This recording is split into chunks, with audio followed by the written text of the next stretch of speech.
Hi guys, welcome sa day 10 ng ating training.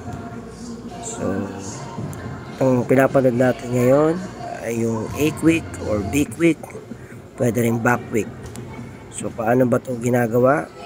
So, medyo mahirap to, kailangan dito ng timing, tsaka ng footwork. Ayan. So, ang tip lang dyan, sa footwork, sa pagpasok or pag-approach ay gagamit tayo ng LRJ, no? Yung LRJ is left foot for L, R for right foot, then jump. Vertical jump lang dapat para hindi tayo makaapak ng paa. Pero kapag malayo ka sa net, ang gagamitin mong pattern ay yung RLRJ. So mag-add ka ng right foot sa first step mo, kagaya ng ginagawa ni Arnigo. So nag-add siya ng right foot sa first step niya kasi nga medyo malayo ang approach niya, malayo siya sa net. Pero pag malapit ka sa net, lalo na kung galing ka sa blockings, mas advisable yung LRJ lang, left, right, then jump. So ayan, ganyan din sa back quick, pares lang naman din ang approach niyan.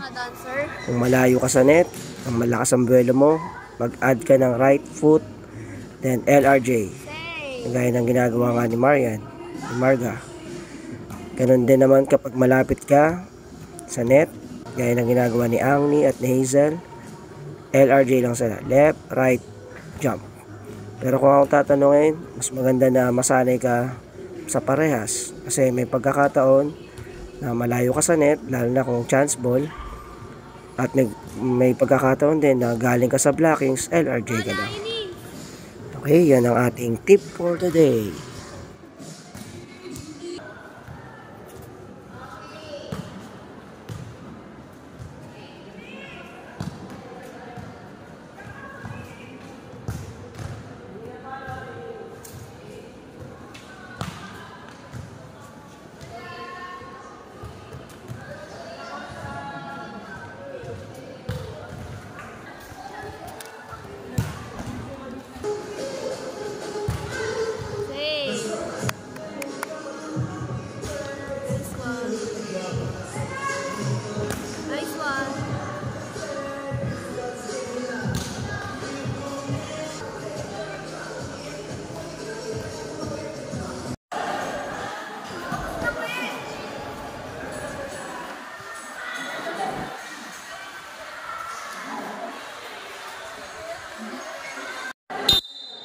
Go!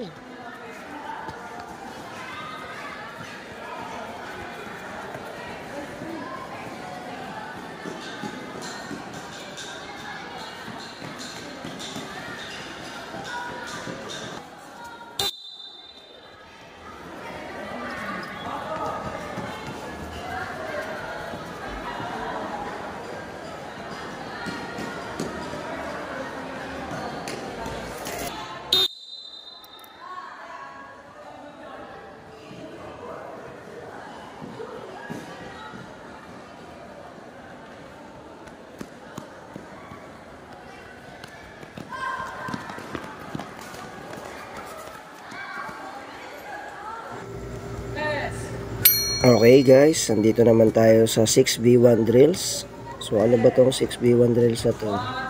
So, actually hindi lang siya basta-basta spiking drills. At the same time, ano rin siya, consider as a mental training. Dahil kaya nga siya tinawag na 6v1, kailangan nilang umatake ng 6 na sunod-sunod. Kapag hindi sila umatake ng 6 na sunod-sunod, so magkakaroon sila ng sanction. So, pwede to, bigyan mo sila ng 2 to 3 minutes na atake or pre-ball. Then, you're going to attack it ng sunod-sunod. Dapat 6. Kapag hindi sila naka-6, within that 2 minutes or 3 minutes, pwede mo silang bigyan ng sanction. So, from that, mga mental challenge sila na kailangan ay paluin na lang yung bola, hindi yung basta pamawayaan lang nila. Isang oras na sila guys.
Hey, nice one. Nice one, guys.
Yan guys, nagdidig na sila.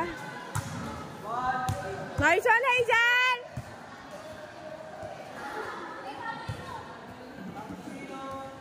Back to sir guys, tas pag di pa nila na perfect yan, may magugulong sila.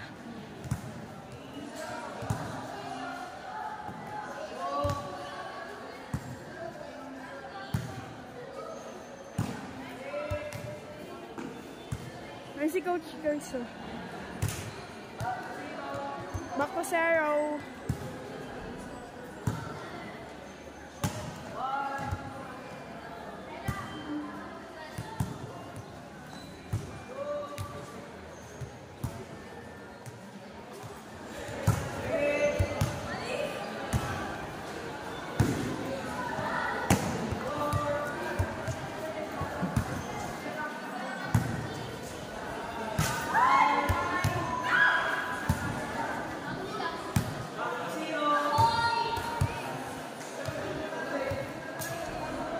Ayun na guys. Tapos Guys! hello Coach! Coach, gumana sa iyo yung parang zoom. Ay, Ano ba yan yung pinicture mo sa amin? Yung may parang blur sa